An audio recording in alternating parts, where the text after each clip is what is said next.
Hello everyone and welcome back to my channel. Now in this episode I want to talk about why you need to list 100 products in your Etsy store. This is something that I talk to you all about a lot. You'll hear me relentlessly trying to get you guys to get to 100 listings. I thought I'd use a classroom example today to explain in more detail why I keep telling you this and why it's so important.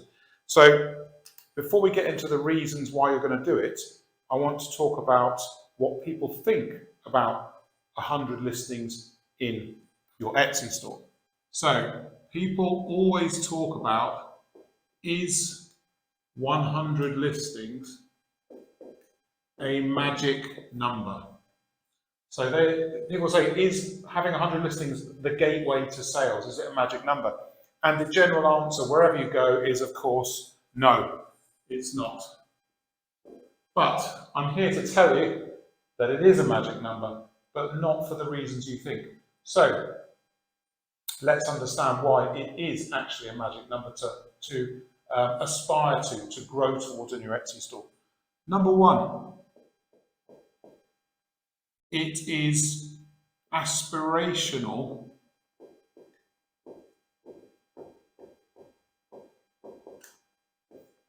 as a goal.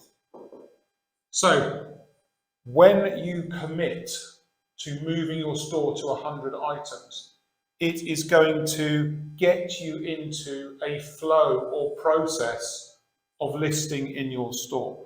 Getting to 100 items from zero, depending on what you do, can be fairly easy if it's print on demand, or it can be really, really difficult, which I completely appreciate if everything is handmade.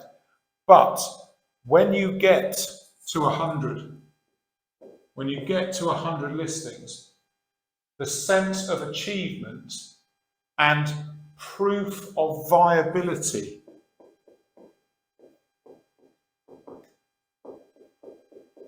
is absolutely critical to your future on Etsy. If you make it to 100, you will feel such a sense of achievement and you will have proved you are viable and your business will be making sales on Etsy. So the third thing that I want to mention about it actually being a magic number is this, and this is the real reason why you're doing it: system and process.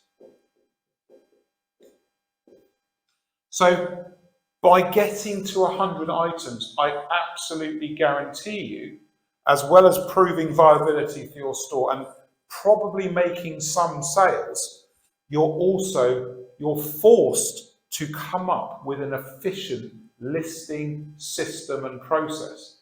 So if you're making physical products, and again, I appreciate that it may be difficult to get to 100 items, but if you commit to it and you start doing it, I guarantee you will find ways to become more efficient with your time. You will find better suppliers who are more attentive to your needs. You'll find more efficient ways of working overall in your design and manufacturing process. These results from getting to 100 items in terms of improving the output from what you put in to your business every day, if that isn't magic, I don't know what is, because you are constantly going to be refining your process. If you don't move to a number like 100 listings, you're never going to know this stuff. You're never going to optimize your business process. So this is why I actually think 100 items is a magic number.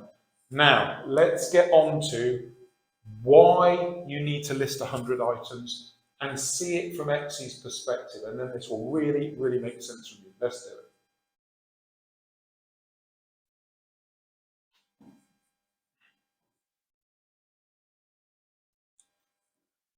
Right then, so we're going to look at why you need to list 100 products from Etsy's perspective. So how the Etsy platform sees two stores.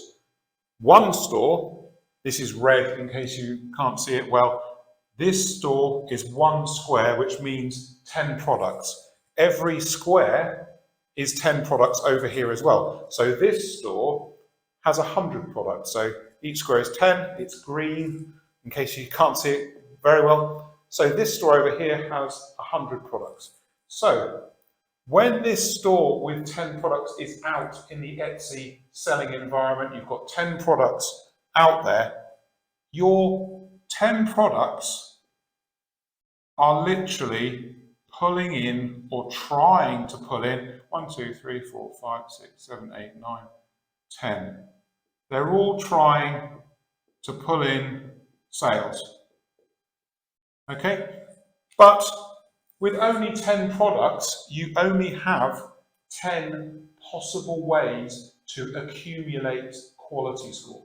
So remember, when you sell your products, some of the more successful sellers amongst you will know this. When you start selling products, the visibility of the product goes up. And that is because Etsy trusts your product. It's so simple. Trust equals visibility. So if you've only got 10 products out there trying to bring in sales and trying to bring in quality score and trying to bring in visibility, it's almost impossible to start to make headway and make any sales. The only caveat to that is if your product is in demand, but you have low or no competition. And I have built a couple of stores like this for clients where there's no competition. Then you can have one item and you'll still make regular sales because there's nobody else out there, but the demand, the people are searching for it. But normally, under normal circumstances, it's impossible. You've only got 10 fishing lines out there, you're going to struggle. This store, as the example that I'm giving you to move to 100 items, well, you've got 100 hooks out there, you've got 100 products all attempting to capture people's eyes in search and non-search areas of Etsy. And of course, with 100 items, there's so many more ways to be found. Think of the keywords that you use. If you've only got 10 products, you're limited with the keywords. It will literally be 200 or 300 words. But over here, you could have 2,000 or 3,000 words. And remember, when this process happens and people are looking and they're typing in keywords, remember what I've taught you. SEO doesn't rank you. It doesn't rank you in search for Etsy. It makes you eligible or available to be ranked.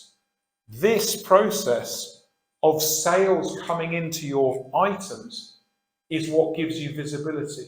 And it's so simple. The more items you've got, the more potential you have to be found in search and non-search areas of the site, and you will make more sales. Don't take my word for it. Go and look on Etsy and find small inventory stores with not much in stock, and look at the sales they've got. Overwhelmingly, the sales will be poor. Very poor. You might find the odd one that's doing better, but overwhelmingly, the sales will be terrible or poor.